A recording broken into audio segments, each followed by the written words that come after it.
Alhamdulillah, hamdan katsiran thayyiban mubarakan fi mubarakan alaih.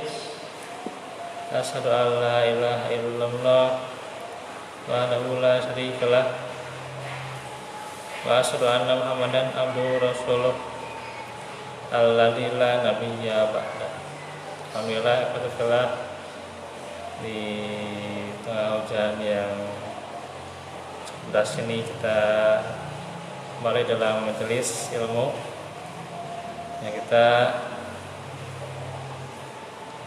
lanjutkan perkara-perkara seputar keimanan.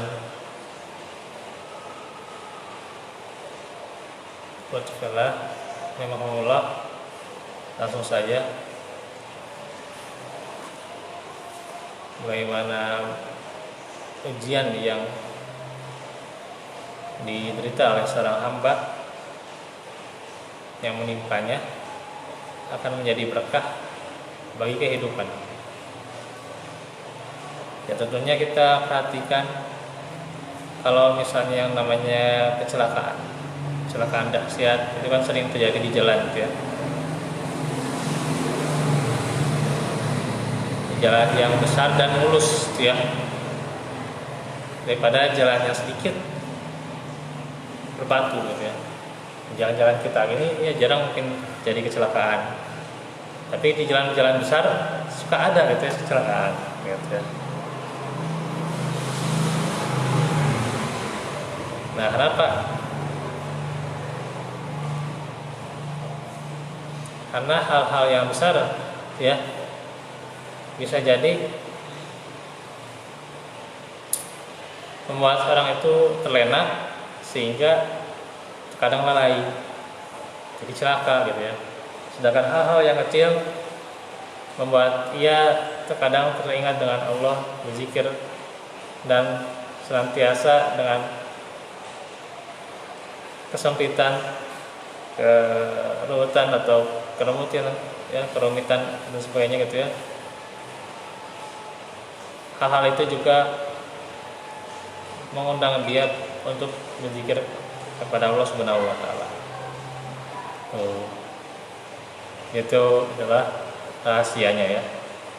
Rahasia yang bisa kita pahami. Serta juga kehidupan kita itu ya tidak selalu mulus, ya. Apakah sedikit beriak dan sedikit bergelombang? Pasti kita tahu pasti ada kenapa ada masalah, gitu ya. Supaya kita juga tahu nantinya apa hikmah ujian. Kalau hidup selalu mulus tapi tidak kenal Allah, berarti itu apa? Istidraj, ya, istidraj. Apa yang dimaksud istidraj? Yaitu Allah berikan dunia kepadamu, engkau hanya bersenang-senang, tapi hakikatnya Allah sudah tidak peduli padamu. Nantikanlah balasannya di hari kiamat, ya. Bersenang-senanglah sebentar saja, nanti dibalas di hari kiamat, ya. Istidraj itu ya seperti contoh bisnis lancar, omset meningkat, ya, tapi lalai sholat, karir dan jabatan terus meninggi, ya, tapi tidak menutup aurat, ya. Seperti ibu yang memberikan gadget pada anak kecil, betul, ya. Mungkin suka ada yang gitu, ya. Kemudian dia berkata, mainlah sepuasnya nak seharian, gitu, ya. Nah, gitu. Ya, seperti itulah namanya istidraj, ya. Padahal dia tidak tahu apa dibalik hal yang dia senangi itu akan ada kelalaian sehingga pula nantinya mengundang azab dari Allah Subhanahu wa taala. Sabda Rasulullah tentang istidraj, beliau bersabda, "Idza ra'aita Allah ta'ala yu'til abda minad dunya ma yuhibbu wa huwa muqimun ala ma'asihi fa innama dzalika minhu istidraj. Bila engkau melihat Allah memberi pada hamba itu dari perkara dunia yang dia inginkannya, padahal dia terus berada dalam kemaksiatan kepadanya, maka ketahuilah bahwa hal itu adalah istidraj. Itu adalah jebakan dari Allah Subhanahu wa taala. Hadis riwayat Ahmad dan ini sahih gitu ya. Jadi harus di introspeksi ya terhadap apa yang kita dapatkan juga. Kalau itu terasa enak, terasa nyaman, tapi ada yang kita lalaikan, nah itu bisa khawatir adanya istidraj. Ada akhlak yang kita kadang lalaikan, bisa khawatir itu adanya istidraj. Nah itu tentang ayat juga nih, afa aminu makrallah fala ya'manu makrallahi illal qaumul khasirun. Apakah mereka merasa aman dari makar Allah yang tidak terduga-duga? Tiada yang merasa aman dari makar Allah kecuali orang-orang yang merugi. Al-A'raf 99. Kata Syekh Muhammad bin Abdul Aziz Al-Qarawi menjelaskan tentang makar Allah, yaitu apa? Istidraj. Beliau berkata, makar Allah adalah istidraj bagi pelaku maksiat dengan memberikan kenikmatan, kebahagiaan. Ya, nikmatnya itu bahagia. Mereka tidak memuliakan Allah sesuai dengan haknya. Ya.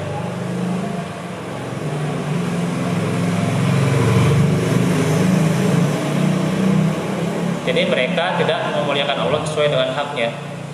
Tenang-tenang saja, tapi ya merekanya tidak khawatir dengan istidraj.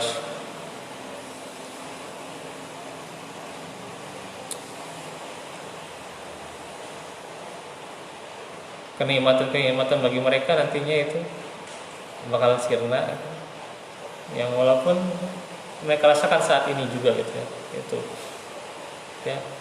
Kenikmatan itu ya, padahal kenikmatan itu ya terus-menerus juga, tapi mereka juga terus-menerus kemaksiatannya gitu ya, sehingga turunlah bagi mereka murka Allah dan menimpa mereka, yaitu azab dari Allah Subhanahu wa taala. Ini dalam syarah kitab Tauhid. Nah, sehingga ikutlah apa yang terjadi di saat-saat ini juga itu bukanlah fenomena alam, akan tetapi bagaimana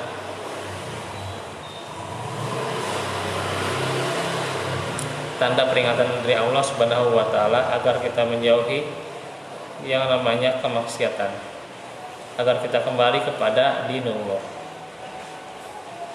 Allah yang menjadikan gerakan lempeng bumi, Allah yang menggerakkan lempeng bumi itu ya, dan terjadilah gempa di situ ya atas izin Allah. Allah mengirim gempa dan bencana alam sebagai peringatan kepada manusia. Firman Allah, wa ma nursilu bil ayati illa takhwifa, dan kami tidak memberi tanda-tanda itu melainkan untuk menakuti. Al-Isra ayat 59. Kata Syekh Abdul Rahman As-Sa'di menjelaskan bahwa agar dengan sebab ini manusia sadar dan jera dari maksiat yang terus-menerus ya. Dia berkata, maksud dari ayat ini apa? Memberikan rasa takut ya, agar manusia jera dan berhenti melakukan maksiat saat itu ya. Dalam tafsir As-Sa'di. Tapi tidak kebanyakan manusia itu ya anggar banget gitu. Tetap saja maksiat ya gitu. Semakin Allah jauhkan lagi gitu ya kebanyakan itu kalau lebih maksiatnya. Ibnul Qayyim juga menjelaskan bahwa gempa bumi itu adalah terjadi agar manusia meninggalkan kemaksiatan dan kembali kepada Allah.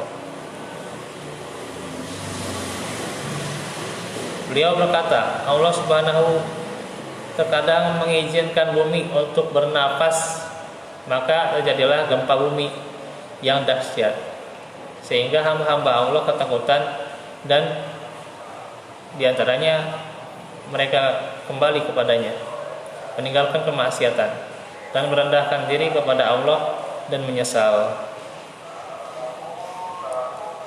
Maka kita pun diperintahkan agar beristighfar ketika terjadinya bencana, ya. Istighfar sangat mudah dilakukan, dan itulah seharusnya yang dilakukan ketika terjadi apa? Bencana, ya. Bukan hanya teriak-teriak, ya, gitu. Sentak-sentak, gitu, ya. Kata-kata yang menunjukkan penyesalan atau murka atas takdir Allah Subhanahu wa taala, ya. Syekh Abdul Aziz bin Baz menjelaskan kewajiban kita ketika terjadinya bencana itu apa?